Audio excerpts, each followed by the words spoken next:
saudara sekalian, dimanapun kita berada pada malam hari ini. Malam hari ini kita, sebelum beristirahat, mari saya mengajak setiap kita untuk bersatu hati. Kita mau memuji Tuhan, menyembah Tuhan, dan mendengarkan kebenaran firman Tuhan. Karena saya percaya, apapun keadaan kita pada hari-hari ini, tetap percaya kepada Tuhan, tetap berserah kepada Tuhan. Tidak ada yang mustahil bagi Tuhan kita.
Terima kasih buat pengorbanan.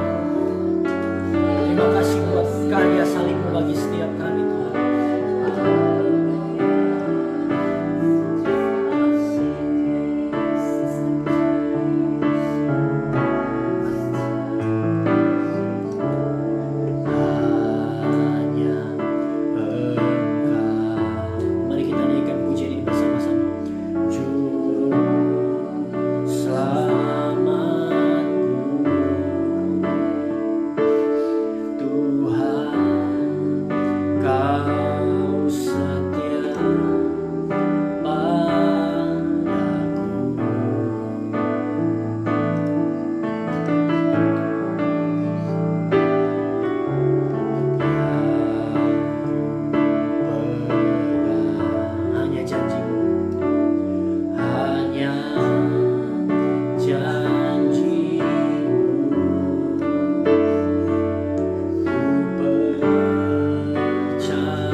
mari angkat tangan kanan kita. Katakan ku sembah Allahku, Bapa dan sahabatku, Kau yang pedulikan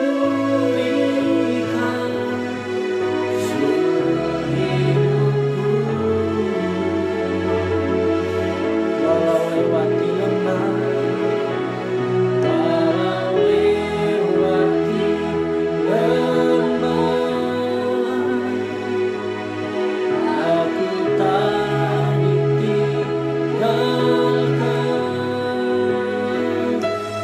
Yesus kekuatan hidupku.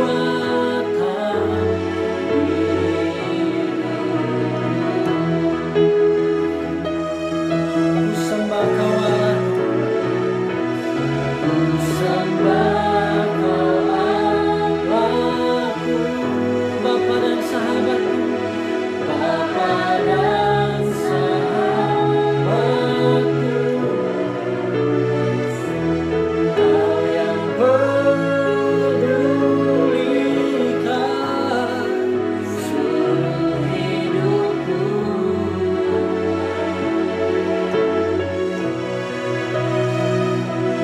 Walau lewati lembah, aku tak ditinggalkan.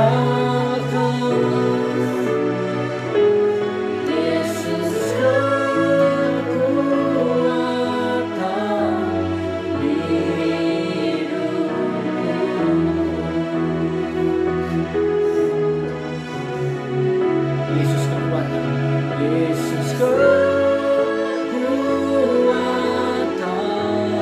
Yesus kekuatan, Yesus kekuatan,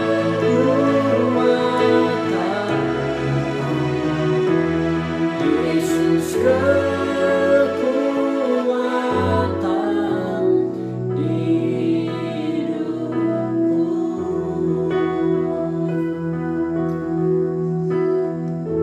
Mari kita tenangkan setiap hati kita bersama-sama, dan kita akan berdoa untuk kita mendengarkan kebenaran firman Tuhan. Benar ya Tuhan, kami mau tetap percaya, kami mau tetap yakin ya Tuhan. Apapun yang kami alami pada hari-hari ini, kami mau tetap percaya bahwa Engkau Tuhan kami, Juru Selamat kami. Engkau Allah kami yang tidak pernah meninggalkan kami ya Tuhan. Engkau Allah kami yang sangat baik bagi kami. Kalau hari-hari ini Tuhan, banyak di antara jemaat-Mu, banyak orang-orang percaya yang mulai terguncang ya Tuhan. Mungkin karena wabah corona ini, himpitan ekonomi ya Tuhan, keadaan yang tidak menentu di sekeliling kami. Tapi kami mau tetap duduk di bawah kaki Tuhan. Kami mau tetap percaya bahwa di dalam Engkau ada penghiburan yang sejati Tuhan. Di dalam Engkau ada kedamaian bagi setiap jiwa kami. Ada ketenangan ya Tuhan. Mari berbicara bagi setiap kami. Urapi hamba-Mu ya Tuhan yang tidak sempurna. Sampaikan isi hati-Mu, sampaikan firman-Mu. Kami percaya setiap kami akan berjumpa dengan Tuhan. Kami akan alami kuasa Paskah itu pada malam hari ini di dalam setiap kehidupan kami pribadi lepas pribadi. Dalam nama Tuhan Yesus Kristus kami berdoa, kami bersyukur. Haleluya. Kita semua yang percaya dan siap dengarkan firman katakan amin.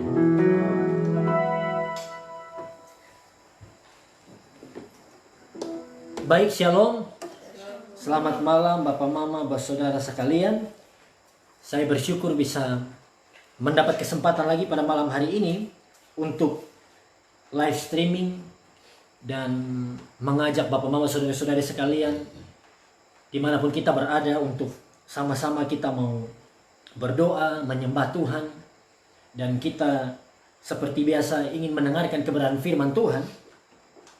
Dan saya juga yakin bahwa setiap saudara di dalam rangkaian peringatan kematian Tuhan pada hari Jumat kemarin sampai dengan kebangkitan Tuhan minggu kemarin, ya baru kemarin ya, setiap kita diberkati oleh Tuhan. Amin. Di rumah kita masing-masing, ketika kita beribadah bersama-sama dengan keluarga kita, atau kita mengikuti ibadah via live streaming gereja lokal kita masing-masing, saya percaya kita sudah diberkati Tuhan, kita sudah dikuatkan. Tetapi malam hari ini, berapa di antara saudara yang percaya bahwa Tuhan punya berkat spesial bagi saudara? Amin. Yang percaya Tuhan punya berkat bagi saudara malam hari ini, kasih tepuk tangan buat Tuhan. Haleluya. Oleh sebab itu kita langsung saja, pada malam hari ini saya ingin berbagi dengan setiap saudara yang bergabung. Selamat datang buat Bapak Ibu saudara yang baru bergabung di dalam live streaming ini. Mari kita share video ini di halaman kita masing-masing, supaya kita bisa menjangkau lebih banyak jiwa lagi, dan lebih banyak jiwa yang bisa diberkati lewat kebenaran firman Tuhan. Kita akan belajar bersama-sama yang menjadi firman Tuhan pada malam hari ini. Saya berikan judul, Pesan Paskah bagi setiap orang percaya. Pesan Paskah bagi setiap orang percaya. Kalau saudara-saudari mau mencatat di rumah kita masing-masing, saudara bisa catat di buku catatan saudara atau di tab saudara, di HP saudara. Kalau yang punya 2-3 HP, saudara bisa mencatatnya. Pesan Paskah bagi setiap kita orang percaya di tengah wabah corona. Saudara catat judul ini. Pesan Paskah bagi setiap orang percaya, bagi orang percaya di tengah wabah corona.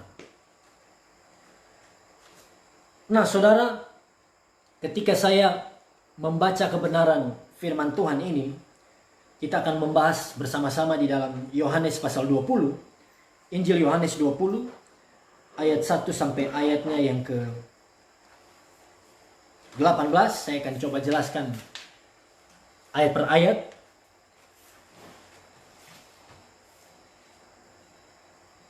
Yohanes 20 ayat 1 sampai ayat 18. Tetapi saya mau kita membaca di bagian pertama ini, ayat 1 sampai ayatnya yang ke 8. Ayat 1 sampai ayat 8 terlebih dahulu. Perikopnya adalah kebangkitan Yesus.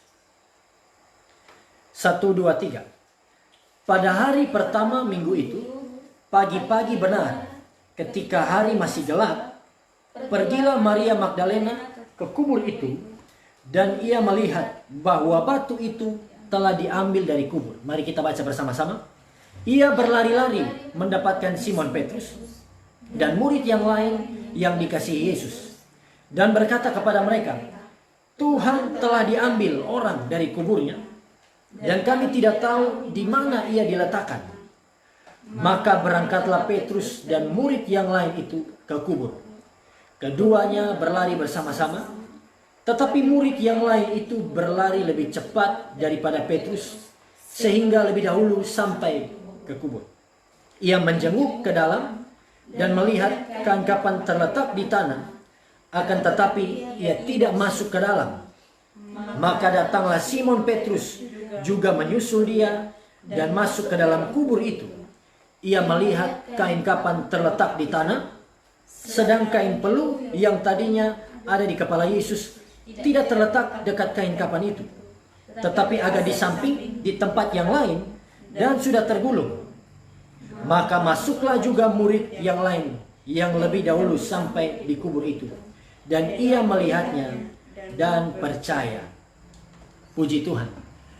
Bapak Ibu Saudara, ketika saya membaca peristiwa kebangkitan Tuhan Yesus di dalam Injil, ada 4 Injil ini, dan saya memperhatikan dengan seksama, ternyata keadaan murid-murid ketika Yesus mati dan ketika Yesus bangkit itu hampir sama dengan keadaan kita pada hari-hari ini. Kalau kita perhatikan baik-baik. Karena ketika Yesus ditangkap dan Yesus mulai dianiaya sampai dia mati di kayu salib, murid-muridnya satu persatu lari tinggalkan dia. Semua lari. Kecuali murid yang dikasihi Yesus. Murid yang termuda itu. Siapa? Yohanes. Dia tetap ada di dekat Yesus, di bawah kaki Yesus ketika Yesus mengalami detik-detik terakhir sebelum dia mati. Apa yang terjadi Bapak Ibu Saudara? Semua murid lari tinggalkan Yesus.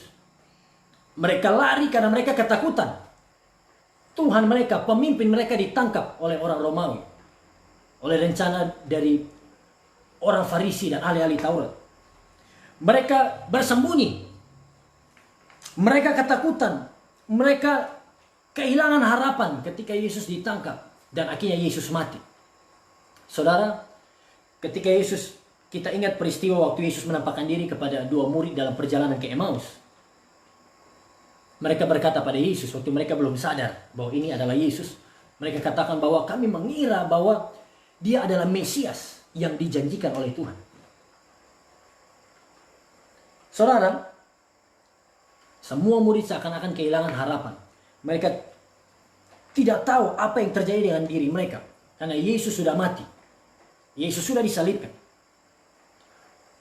Bandingkan dengan keadaan kita hari-hari ini. Banyak orang percaya, tidak semua, tapi banyak orang percaya ketakutan, cemas, betul kan? Ragu karena wabah corona. Bersembunyi di rumah. Kecewa dengan Tuhan. Kita tahu kebijakan pemerintah PSBB, pembatasan sosial berskala besar. Orang-orang percaya bersembunyi, orang-orang percaya ketakutan. Peristiwa yang kurang lebih mirip dengan peristiwa waktu Yesus bangkit. Murid-murid yang ketakutan dan menyembunyikan diri. Tetapi kita akan melihat, saudara, apa yang terjadi ketika para murid ketakutan dan mereka bersembunyi, apa yang Yesus datang dan Yesus lakukan kepada mereka. Kita akan lihat bersama-sama.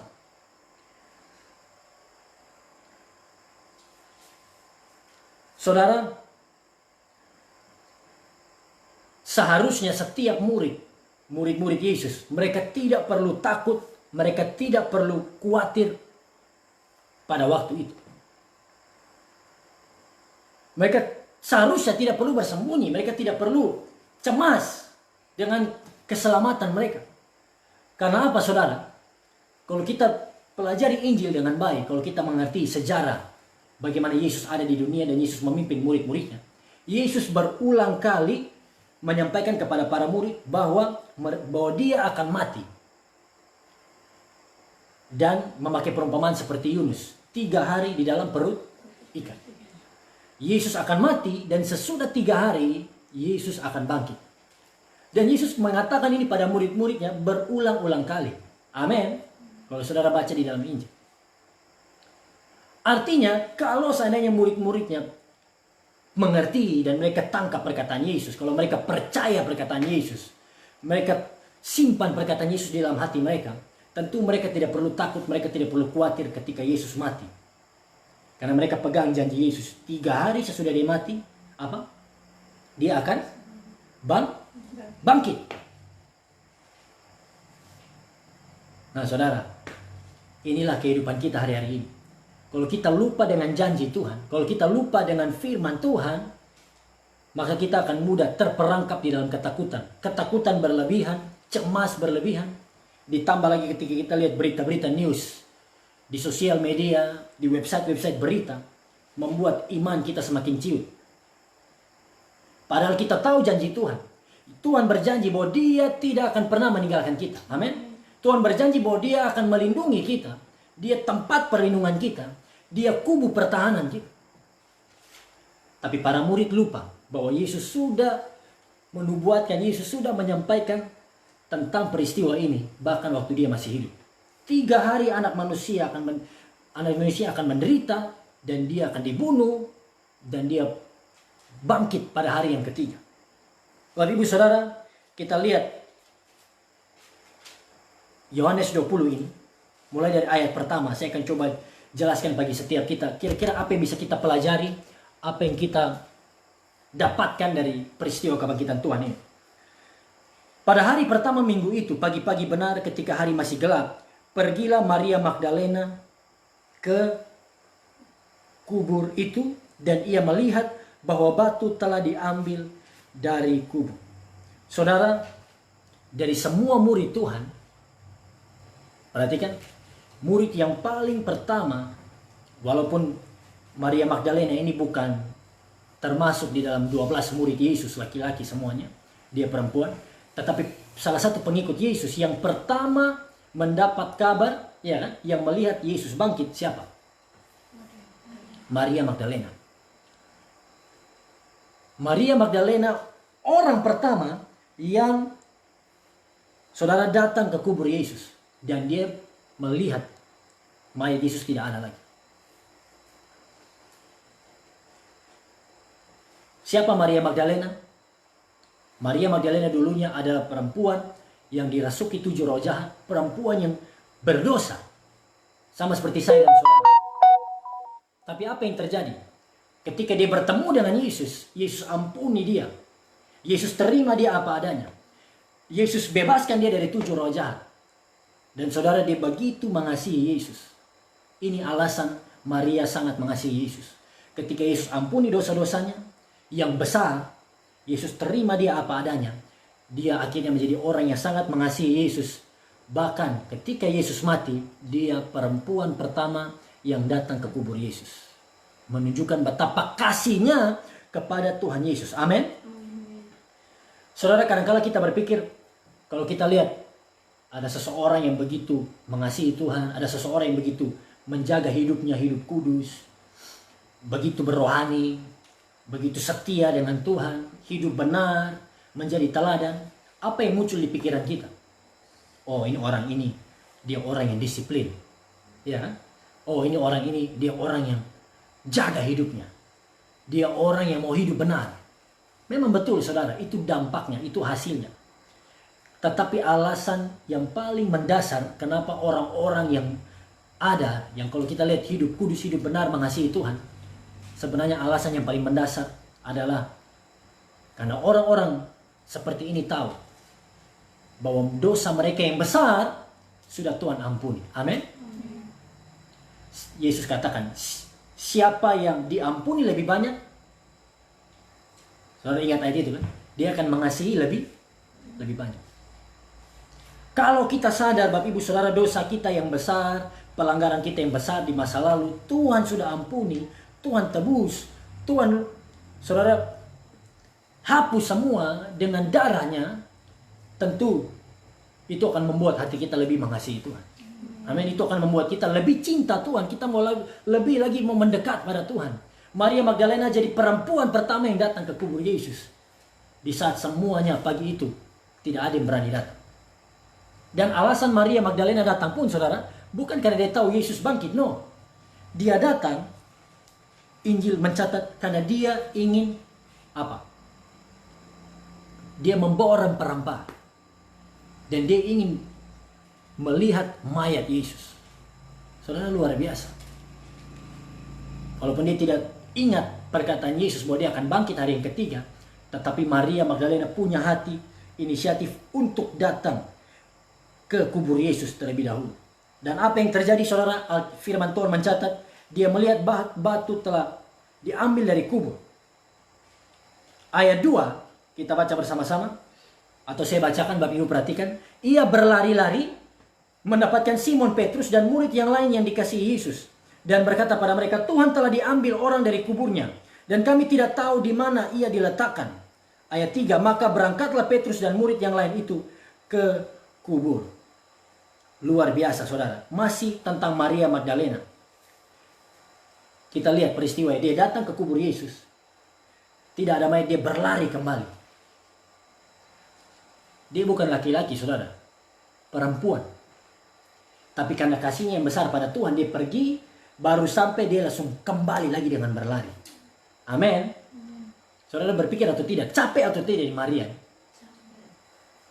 Secara logika saya kira dia pasti capek. Jalannya jauh. Tetapi kenapa dia tidak capek? Saudara, orang yang cinta Tuhan, orang yang mengasihi Tuhan, tidak akan gampang capek melayani Tuhan. Amin. Orang yang dekat dengan Tuhan, orang yang intim dengan Tuhan, firman Tuhan katakan, orang-orang muda jatuh tersandung. Ya kan? Orang-orang muda menjadi lelah. Teruna-teruna jatuh tersandung. Tetapi orang-orang yang nantikan Tuhan, those who wait upon the Lord, akan mendapat kekuatan baru. Mereka akan berlari tidak menjadi lelah. Amin. Mereka seumpama raja wali yang terbang tinggi. Kalau kita dekat dengan Tuhan, pasti kita akan mau terus melayani Tuhan. Pasti kita mau terus berapi-api melayani Tuhan. Saudara, ayatnya yang keempat, sesudah Maria Magdalena menyampaikan kepada murid-murid, Petrus dan Yohanes, ayat yang keempat, keduanya berlari bersama-sama. Tetapi murid yang lain itu berlari lebih cepat daripada Petrus sehingga lebih dahulu sampai ke kubur. Siapa ini murid yang lain? Yohanes. Karena Yohanes menulis Injil ini, dia tidak menyebut atau dia tidak memakai kata saya atau aku. Tapi dia seringkali mention, dia menulis namanya sendiri dengan istilah-istilah yang lain. Seperti murid yang dikasihi Yesus, ya kan? Murid yang lain. Ayat yang keempat, mereka berlari, tetapi murid yang lain, Yohanes berlari lebih cepat daripada Petrus sehingga lebih dahulu sampai di kubur. Kenapa Yohanes berlari lebih cepat? Yang pertama, kemungkinannya karena Yohanes lebih muda. Iya kan? Yohanes lebih muda. Dia berlari lebih cepat. Dan yang kedua, para teolog, para ahli berpendapat bahwa Petrus masih segan bertemu dengan Yesus. Petrus penasaran, kemana sih mayat Yesus? Apa yang terjadi di kubur Yesus? Tapi Petrus masih segan. Dia masih segan karena kita tahu Petrus menyangkal Yesus berapa kali? 3 kali. Oleh sebab itu dia mau lari, tapi dia tidak mau sampai lebih dahulu. Yohanes lebih dahulu sampai. Next, kita lihat ayat berikut. Ayat yang kelima, ia menjenguk ke dalam. Siapa ini? Yang lebih duluan sampai? Yohanes. Yohanes sampai terlebih dahulu dan Yohanes menjenguk ke dalam. Apa yang terjadi? Melihat kain kapan terletak di tanah. Ia menjenguk ke dalam dan melihat kain kapan terletak di tanah. Akan tetapi ia tidak masuk ke dalam. Ayat yang ke-6, maka datanglah Simon Petrus juga menyusul dia dan masuk ke dalam kubur itu. Ia melihat kain kapan terletak di tanah. Ayat 7, sedang kain peluh yang tadinya ada di kepala Yesus tidak terletak dekat kain kapan itu, tetapi agak di samping di tempat yang lain dan sudah tergulung. Maka masuklah juga murid yang lain yang lebih dahulu sampai di kubur itu, dan ia melihatnya dan percaya. Saudara, dari ayat-ayat ini ada sesuatu yang menarik yang ingin saya bagikan dengan saudara. Kita perhatikan ayatnya yang ke-4. Ayatnya yang ke-5. Yohanes terlebih dahulu sampai, dan ayat yang ke-5 katakan ia menjenguk ke dalam. Dalam terjemahan lain katakan ia melihat. He saw, ia melihat ke dalam dan melihat kain kapan terletak di tanah, akan tetapi ia tidak masuk ke dalam. Saudara, dari 4 ayat ini ada 3 kata melihat, menjenguk, melihat, yang dalam bahasa Yunaninya memiliki arti yang berbeda. Sekilas kita lihat sama, menjenguk, Yohanes menjenguk ke dalam, Petrus menyusul melihat kain kapan, kemudian Yohanes kembali masuk dan melihat dan percaya. Tapi kalau kita melihat dalam bahasa aslinya, dalam bahasa Yunani, kita akan melihat perbedaan di sini. Dan saya percaya ini menjadi pelajaran bagi kita. Amin. Ini makna rohani yang penting bagi kita supaya kita alami dalam kehidupan kita. Katakan amin. Saudara, waktu Yohanes sampai, dia melihat, Alkitab percaya dia menjenguk ke dalam, tetapi dia tidak masuk. Yohanes hanya, kalau orang Kupang mungkin dia hanya maloi, begitu. Dia sampai lebih duluan, tapi dia hanya maloi. Saudara yang tidak tahu maloi artinya apa, itu bahasa Kupang. Maloi artinya intip, mengintip. Dia mengintip, dia maloi, dan dia tidak masuk ke dalam. Dia hanya melihat kain kapan itu terletak di tanah. Saudara, kata menjenguk di sini atau kata melihat dalam bahasa Inggris ini saw, ini melihat ya. Kata menjenguk di sini dalam bahasa Yunani memakai kata blepo. Kata apa saudara? Blepo. Artinya melihat dengan mata fisik. Penglihatan dengan mata fisik, yaitu penglihatan yang terbatas. Karena Yohanes sampai terlebih dahulu, waktu dia lihat dengan mata fisiknya, dia lihat tidak ada orang, dia lihat kain kapan telah terletak, dia lihat hanya dengan mata fisik, mata jasmaninya, penglihatan jasmaninya. Maka dia tidak masuk lagi. Amin. Kita tidak tahu kenapa dia tidak masuk. Entah karena dia takut, dia ragu, atau dia masih mau istirahat, ya kan, baru sampai dia capek. Tapi dia melihat dengan mata fisik dan dia tidak masuk ke dalam. Saudara, berbicara soal melihat dengan mata fisik di sini, saya ingin sharing dengan kita seperti ini. Kalau kita melihat segala peristiwa, kalau kita melihat segala sesuatu, keadaan di sekeliling kita dengan mata jasmani kita, saudara, kita akan sulit untuk memahami rencana Tuhan dalam hidup kita. Amin.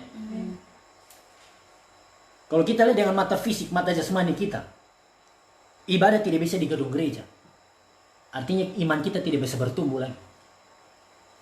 Karena kita berpikir gereja ada bicara soal gedung. Amin.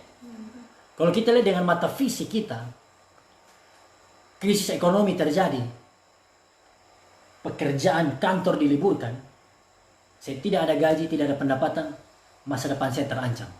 Lihat dengan mata fisik. Karena ketika kita hanya melihat dengan mata fisik, kita akan melihat persoalan, masalah kita lebih besar daripada Tuhan. Amin. Masih ingat peristiwa 12 pengintai yang mengintai tanah perjanjian? Bilangan 13, 14, 15. 10 pengintai kembali dan mereka berkata, negeri itu baik, negeri itu luar biasa baik, sempurna, melimpah dengan susu dan madu, kebun anggur, sumur, rumah yang tidak mereka bangun. Tetapi musuh-musuh di sana, orang-orang di sana seperti apa? Raksasa. Mereka lihat dengan mata fisik mereka lupa akan janji Tuhan. Mereka memperbesar, mereka membesar-besarkan masalah mereka, ancaman mereka daripada kuasa Tuhan. Amin. Yang berikut, ayatnya yang ke-6. Yohanes melihat dengan mata fisik dan dia tidak masuk. Penglihatan fisik, bahasa Yunani blepo. Ayatnya yang ke-6, maka datanglah Simon Petrus juga menyusul dia dan masuk ke dalam kubur itu. Ia melihat kain kapan terletak di tanah. Saudara perhatikan. Dalam ayatnya yang ke-6 ini, kata melihat, sama-sama bilang melihat. Kata melihat di sini, yang menjelaskan tentang Simon Petrus melihat ke dalam kubur itu, ini berasal dari kata Yunani theoreo. Theoreo. Yang akar katanya adalah, kita pakai sampai hari ini, teori. Theoreo, melihat. Nah, theoreo ini berbeda dengan blepo. Theoreo ini artinya melihat dengan pemahaman logis, dengan pengertian. Jadi kita melihat segala sesuatu dan kita melihatnya, kita mengkajinya secara logika, secara ilmiah. Ketika Petrus melihat theoreo, melihat dengan pemahaman yang logis dan pengertian, saudara lihat ayatnya yang ke-7. Ayat 6 dikatakan ia melihat theoreo, kain kapan terletak di tanah. Ayat 7, sedang kain peluh yang tadinya ada di kepala Yesus tidak terletak dekat kain kapan itu, tetapi agak di samping tempat yang lain dan sudah tergulung. Waktu Petrus melihat dalam bahasa Yunani theoreo, melihat dengan pemahaman logis, dengan pengertian, penglihatannya lebih mendetail. Dia bukan hanya lihat kain kapan terletak di tanah seperti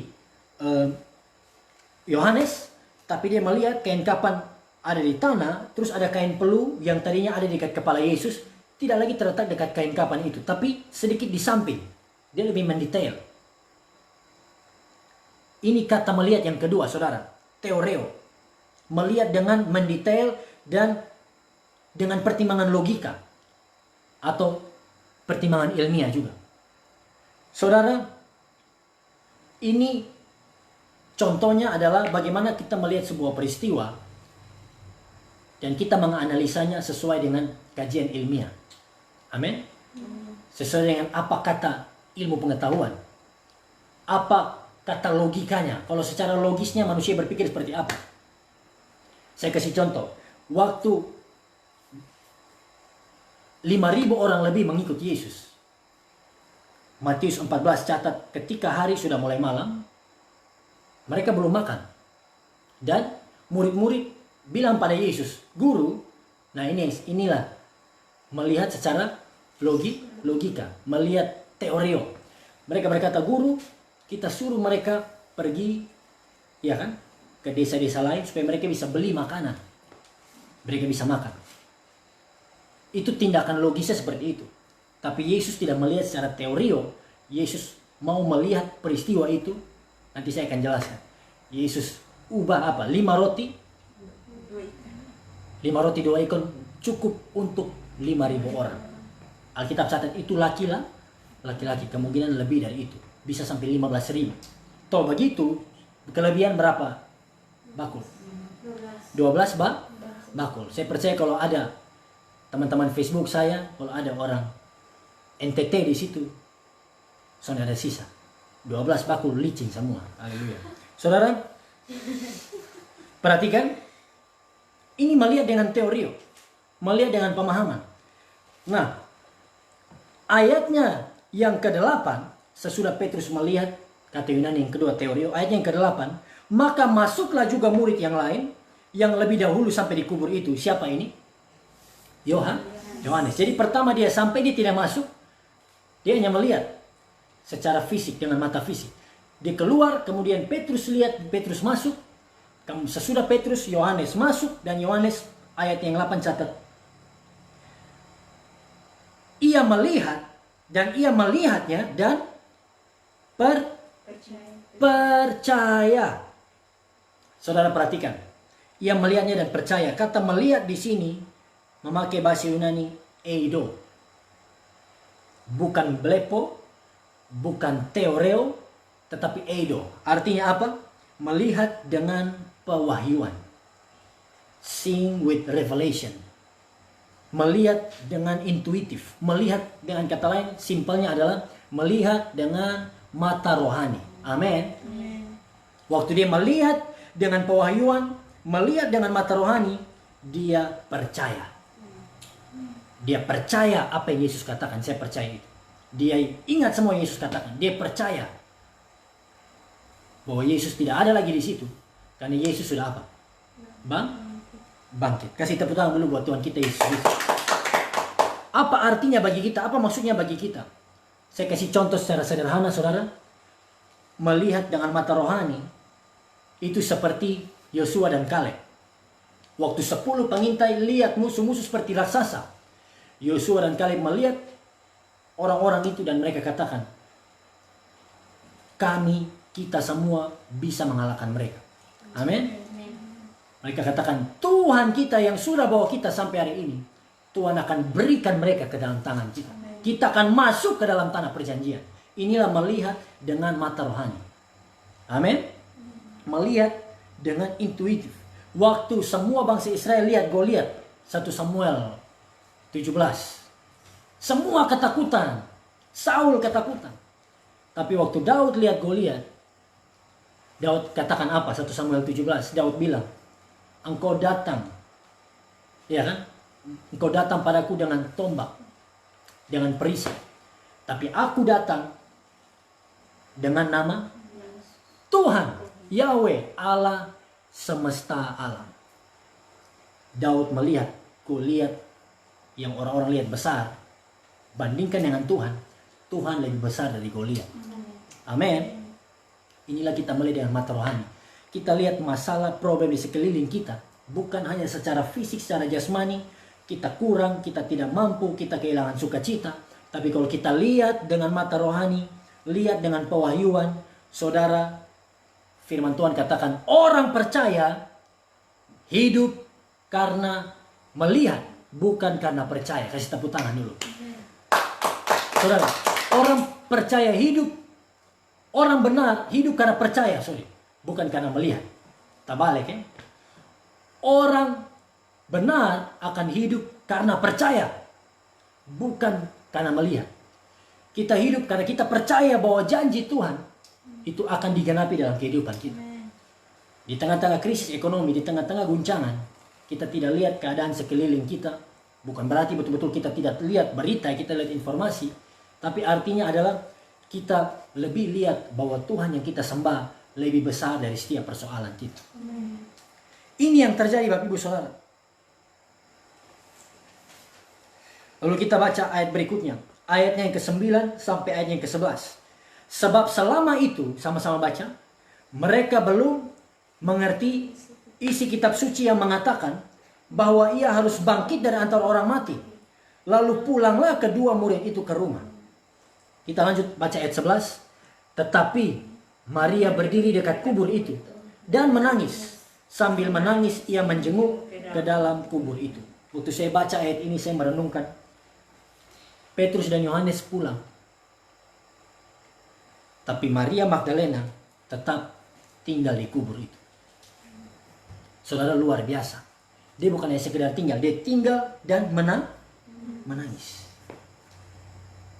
Di awal saya sudah katakan, Maria Magdalena tahu betul siapa dirinya dulu.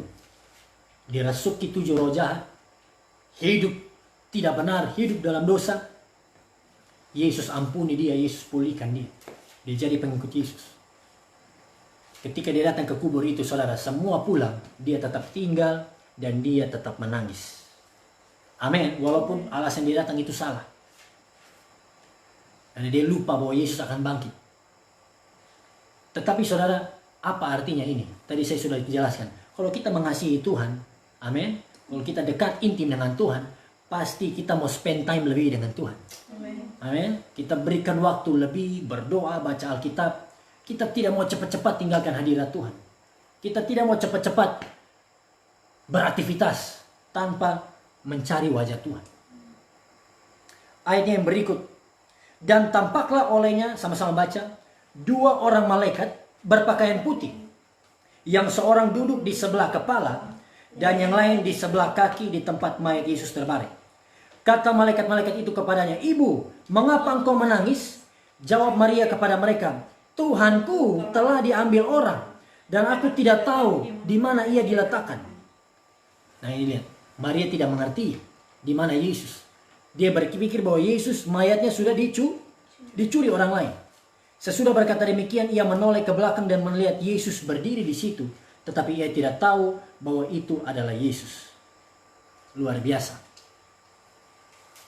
Maria Magdalena karena dia sayang, dia cinta Yesus, dia tunggu sebentar di kubur. Dan saudara, inilah janji firman Tuhan. Kalau kita datang pada Tuhan, kita mendekat pada Tuhan, dia akan mendekat pada kita. Amin. Kalau kita cari wajah Tuhan, Tuhan akan datang pada kita. Firman Tuhan mencatat. Kata Yesus kepadanya, ayat 15, "Ibu, mengapa engkau menangis? Siapakah yang kau cari?" Maria menyangka orang itu adalah penunggu taman. Maria pikir Yesus ini setan. Lalu berkata kepadanya, "Tuhan, jikalau Tuhan yang mengambil dia, katakanlah kepadaku di mana Tuhan meletakkan dia, supaya aku dapat mengambilnya." Kata Yesus kepadanya, "Maria." Maria berpaling dan berkata kepadanya dalam bahasa Ibrani, "Rabuni," artinya guru. Luar biasa. Saya percaya waktu Yesus memanggil Maria, waktu sebelumnya Yesus bicara pada Maria, Maria belum kenal siapa dia. Maria pikir siapa? Setan. Tapi ketika Yesus memanggil Maria, pasti nada Yesus, ya kan? Tonnya Yesus, suaranya Yesus langsung dikenali oleh Maria. Yesus sendiri katakan, ya kan? Domba-dombaku mengenal suaraku. Maria berpaling dan Maria berkata, "Rabuni," artinya guru. Ayatnya yang ke-17, kata Yesus padanya, "Janganlah engkau memegang aku, sebab aku belum pergi kepada Bapa. Tetapi pergilah kepada saudara-saudaraku dan katakanlah kepada mereka bahwa sekarang aku akan pergi kepada Bapakku dan Bapamu, kepada Allahku dan Allahmu." Luar biasa. Yesus pakai kalimat secara spesifik. Kepada siapa? Bapakku dan Bapamu. Allahku dan Allahmu. Saudara, kematian Yesus di kayu salib mendamaikan hubungan kita dengan Tuhan. Maria Magdalena yang dulu berdosa, Yesus mati di kayu salib, tebus setiap dosanya. Sama seperti saya dan saudara. Dan ayat yang berikut, ayat 18, sama-sama baca. Maria Magdalena pergi dan berkata kepada murid-murid, aku telah melihat Tuhan. Dan juga bahwa dia yang mengatakan hal itu kepadanya. Ayat 19, Bapak Ibu Saudara, perikop berikutnya. Sama-sama baca. Ketika hari sudah malam, pada hari pertama minggu itu, berkumpullah murid-murid Yesus di suatu tempat dengan pintu-pintu yang terkunci, karena mereka takut kepada orang-orang Yahudi. Pada waktu itu datanglah Yesus dan berdiri di tengah-tengah mereka dan berkata, damai sejahtera bagi kamu. Saudara, murid-murid sedang ketakutan. Mereka sedang mengunci diri mereka di dalam rumah. Kenapa mereka ketakutan? Pertama, karena Yesus sudah mati. Tidak ada pemimpin. Tidak ada leader lagi di dalam kelompok mereka. Yang kedua, mereka ketakutan karena mayat Yesus tidak ada. Dan mereka juga, saya percaya, masih ragu dengan perkataan Maria. Salah satunya kita tahu siapa? Thomas. Yang berikut, mengapa mereka takut? Karena orang Farisi dan orang Israel membenci Yesus dan pengikut-pengikut Yesus. Mereka takut kalau mereka juga akan ditangkap, diadili, dianiaya. Saudara, di awal saya sudah katakan, apakah mereka wajar takut? Kalau mereka betul-betul ingat perkataan Yesus, apakah mereka wajar takut? Mereka seharusnya tidak perlu takut. Amin. Mereka tidak perlu ragu, mereka tidak perlu bersembunyi, tidak perlu takut. Tapi karena apa? Karena mereka lupa akan janji Tuhan. Amin. Kenapa lupa? Karena tidak fokus. Ketika mereka tidak fokus kepada firman Tuhan, janji Tuhan, mereka jadi lupa. Dan karena lupa, mereka jadi takut. Oleh sebab itu, siapapun di antara kita malam hari ini, kalau saudara merasa takut, saudara merasa kurang damai sejahtera, saudara merasa ragu, cemas dengan keadaan di sekelilingmu, keadaan keluargamu, apapun yang kau alami hari ini, saudara, saya ingin katakan, kau sedang lupa akan firman Tuhan. Kembali renungkan firman Tuhan. Amin. Firman Tuhan katakan, iman timbul dari pendengaran akan firman Kristus. Saudara, kurangi baca berita negatif. Perbanyak baca berita firman Tuhan. Baca berita baik, kabar baik. Injil Yesus Kristus. Saya percaya iman kita akan dibangun lagi. Orang percaya mereka ketakutan. Mereka bersembunyi. Tapi apa yang terjadi? Ayat yang ke-19. Waktu mereka sedang bersembunyi, mereka sedang menutup pintu-pintu mereka, kunci pintu-pintu mereka di dalam rumah. Bersembunyi, ya kan? Ketakutan, bersembunyi, kunci pintu dalam rumah. Mirip dengan siapa? Social distancing, work from home, study from home, ya kan? Beribadah dari rumah. Kita mengunci diri, kita ada di dalam rumah kita masing-masing. Tapi saudara, di tengah keadaan-keadaan yang mirip, keadaan yang mirip hari ini dengan peristiwa 2000 tahun yang lalu, waktu Yesus bangkit dari antara orang mati, apa yang dikatakan di sini? Yesus berdiri di tengah-tengah mereka dan berkata apa? Damai sejahtera bagi kamu. Amin. Dalam bahasa Ibrani, kata yang sangat indah, Shalom. Sama-sama bilang Shalom. Shalom. Apa arti Shalom, saudara? Shalom bukan hanya berarti damai sejahtera, no. Shalom dalam bahasa Ibrani itu berarti wholeness, keutuhan, kesempurnaan. Tidak ada yang kurang, tidak ada yang patah. Semuanya utuh. Roh, jiwa, tubuh kita semua terpelihara dengan baik. Amin. Kasih tepuk tangan buat Tuhan kita Yesus Kristus. Di tengah-tengah krisis, di tengah-tengah badai, di tengah-tengah ketakutan, Yesus ingin datang pada hidup saudara. Dan Yesus katakan, Shalom, damai sejahtera bagimu. Apapun yang kita alami hari ini, percaya Yesus ada bagi kita. Amin. Ayatnya yang ke-30, ayatnya yang ke-20, ayat terakhir. Karena waktu sudah cukup lama, tapi kita baca ayat 20 bersama-sama. 1, 2, 3. Dan sesudah berkata demikian, ia menunjukkan tangannya dan lambungnya kepada mereka. Murid-murid itu bersuka cita ketika mereka melihat Tuhan. Saudara, sesudah Yesus bilang shalom, firman Tuhan mencatat Yesus menunjukkan tangan dan lambungnya kepada mereka. Saudara, kenapa Yesus bangkit? Apa makna kebangkitan Yesus bagi setiap kita orang percaya? Yang pertama, bahkan Rasul Paulus mencatat ini. Kebangkitan Yesus, saudara, adalah tanda dan bukti bahwa setiap kita sudah dibenarkan oleh Tuhan. Tanda bahwa dosa-dosa kita sudah diampuni. Kita sudah jadi ciptaan baru. Kita sudah dibenarkan oleh Tuhan. Dan tandanya apa? Luka di tangan Yesus, di lambung Yesus. Ini seperti stroke, ya, seperti tanda pembayaran. Kalau kita membeli sesuatu, kita mendapat bukti, ya kan? Bukti pembelian. Struknya, notanya, itulah tanda.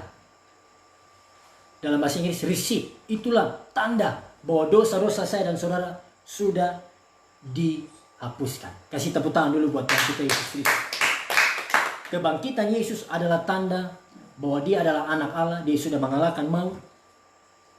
Dan suatu kali kelak, setiap kita juga pasti akan mengalami kuasa Tuhan Yesus ini.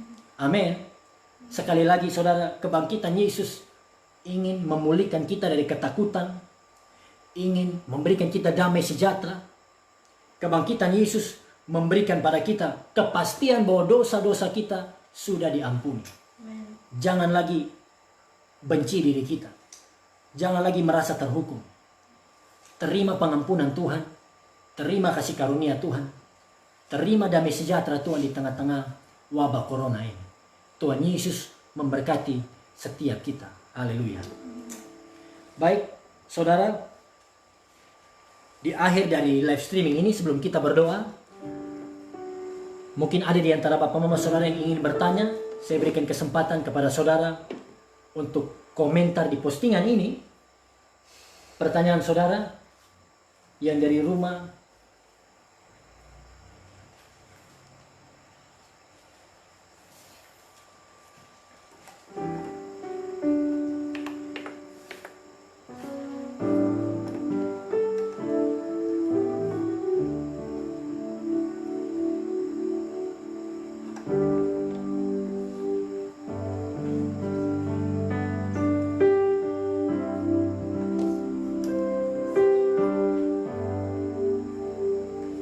firman Tuhan malam hari ini cukup panjang. Saya memang rindu untuk berbagi kepada kita pesan Paskah. Dan yang ternyata sudah kita pelajari peristiwa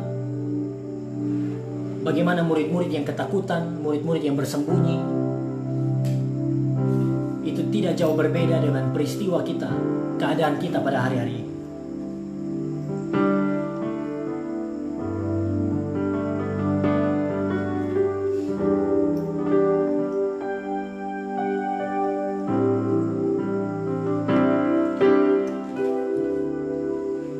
Oh ya, ada satu pertanyaannya.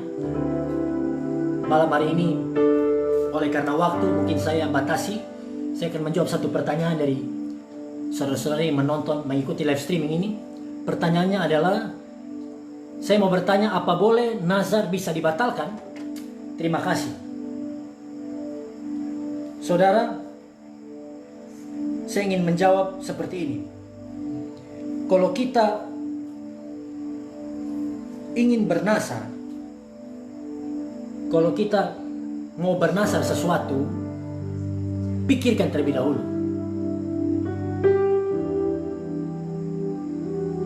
Karena bernazar itu adalah kita berjanji kepada Tuhan.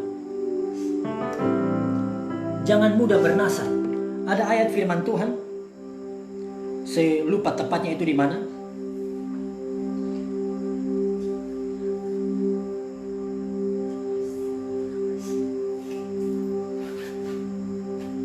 Tetapi kalau kita bernazar pada Tuhan, kalau kita berjanji pada Tuhan, kita harus menepati apapun itu. Saya tidak mau menghakimi saudara yang belum menepati nazarmu pada Tuhan, tetapi alangkah baiknya kita menepati nazar kita pada Tuhan. Amin. Karena itu adalah hak Tuhan. Tuhan mau tegur kita, Tuhan mau hukum kita, saya tidak bisa menghakimi, tetapi kita sudah berjanji pada Tuhan.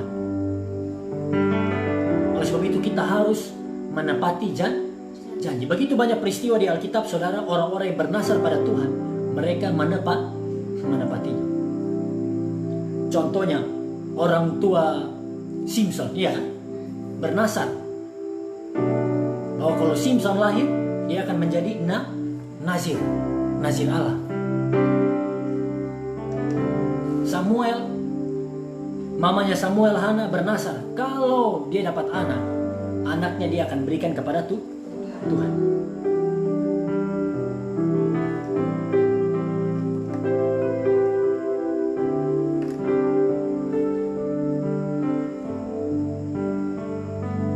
Oleh sebab itu, nasar tidak boleh dibatalkan.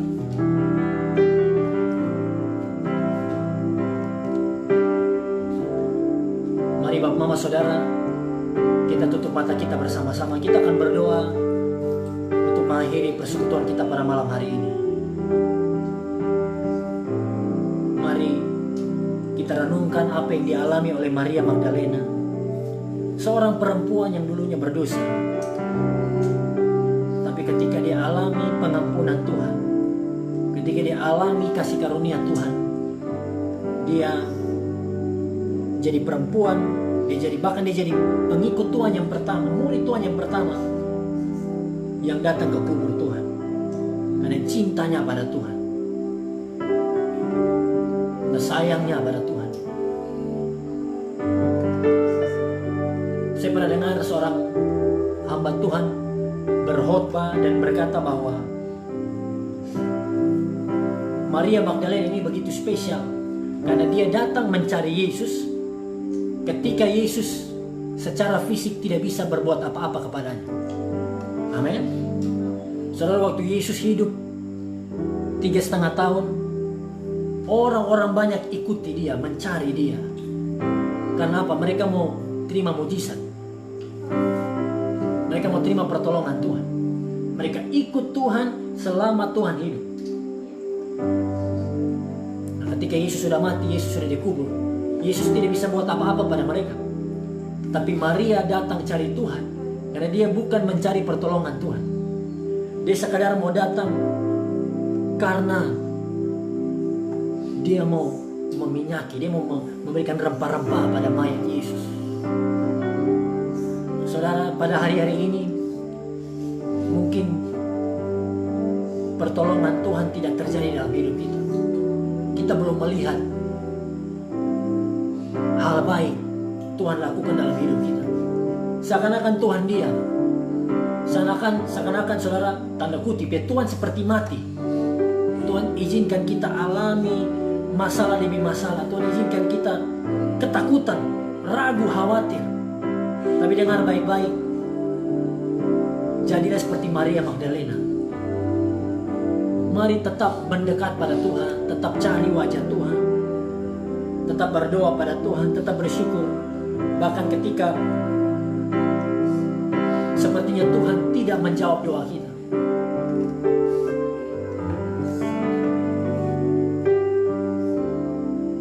karena salibmu ku hidup, karena salibmu ku menang. Engkau yang berkuasa, sanggup untuk melakukan mujizat-Mu. Karena salibmu ku hidup, karena salibmu ku menang. Engkau yang berkuasa, sanggup untuk melakukan mujizat-Mu di hidupku. Karena salibmu ku hidup, karena salibmu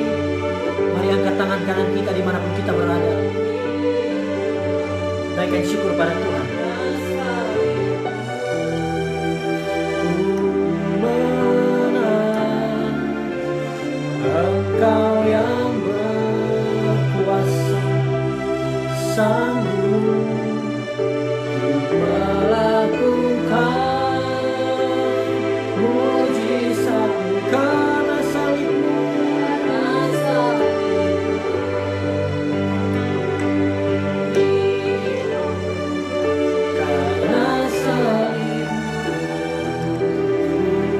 menang, Engkau yang berkuasa, sanggup melakukan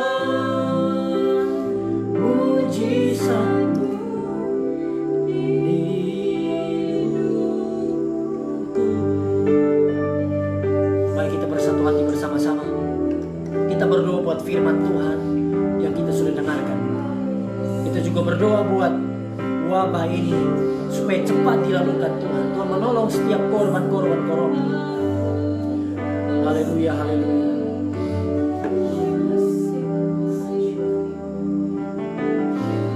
Kami bersyukur Tuhan buat firman-Mu yang Tuhan sampaikan bagi setiap kami Tuhan. Kami belajar dari para murid.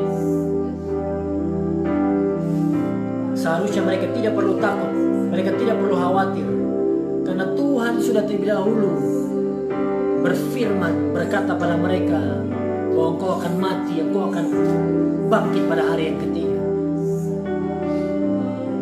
Malam hari ini ya Tuhan, ampuni kami kalau seringkali kami menjadi orang percaya yang masih dikuasai ketakutan. Kami dikuasai keraguan. Kami berjalan dengan mata jasmani kami. Kami lihat masalah kami, pergumulan kami lebih besar daripada kuasa Tuhan. Oleh sebab itu ya Tuhan, mau berdoa bagi setiap jemaat-Mu, setiap saudara-saudari yang mengikuti live streaming ini dimanapun mereka berada. Mau berdoa dalam nama Tuhan Yesus Kristus. Buat kami menjadi murid-murid-Mu ya Tuhan, yang mengerti rencana-Mu, yang mau terus dekat dengan Engkau Tuhan, yang mau lihat pergumulan kami, keadaan di sekeliling kami dengan mata iman, bukan dengan mata jasmani yang membuat kami lemah. Terima kasih ya Tuhan. Kami berdoa terkhususnya buat semua korban corona Tuhan, saudara-saudari kami yang positif COVID-19, yang berstatus PDP ya Tuhan, bahkan yang berstatus ODP, dimanapun mereka berada Tuhan, kami percaya Allah Yehova Rafa, Allah yang sanggup menyembuhkan mereka dalam nama Yesus Kristus. Tidak ada yang mustahil bagi Engkau Tuhan. Tuhan sembuhkan mereka, Tuhan pulihkan mereka. Bahkan kami berdoa buat pemerintah kami, presiden, wakil presiden, pemerintah provinsi, pemerintah kota, kabupaten, bahkan sampai ke desa-desa, dusun-dusun. Kami berdoa dalam nama Yesus, hikmat Tuhan, perlindungan ilahi dari Tuhan menjadi bagian dari mereka. Kami berdoa buat setiap tim medis yang berkorban, yang bekerja Tuhan, untuk menolong setiap korban corona Tuhan dimanapun mereka berada. Dokter, perawat, tenaga ahli kesehatan, kami berdoa dalam nama Yesus, Tuhan menjamah mereka Tuhan, Tuhan menolong mereka Tuhan, setiap keperluan tim medis Tuhan cukupkan dalam nama Yesus. Allah Yehova Jireh menjadi bagian dari setiap kami. Terima kasih ya Bapa. Bahkan setiap jemaat-Mu ya Tuhan, orang percaya yang mengikuti live streaming ini, dimanapun kami berada, kalau kami mengalami kesulitan secara ekonomi, oleh karena mata pencarian kami, pekerjaan kami yang terhambat Tuhan, hamba mau berdoa. Kami percaya janji firman-Mu Tuhan, kami tidak perlu ragu, kami tidak perlu khawatir. Kau Allah yang mencukupkan setiap makanan, minuman kami, kebutuhan kami. Kalau burung di udara Tuhan pelihara, kami percaya Tuhan juga memelihara setiap jemaat-Mu Tuhan. Di dalam nama Tuhan Yesus Kristus, terima kasih Tuhan. Bersyukur buat persekutuan kami malam hari ini, waktu yang Tuhan berikan bagi kami. Kami percaya setiap kami yang mengikuti live streaming ini dikuatkan oleh Tuhan. Kami diberkati oleh Tuhan. Yang berdosa Tuhan ampuni.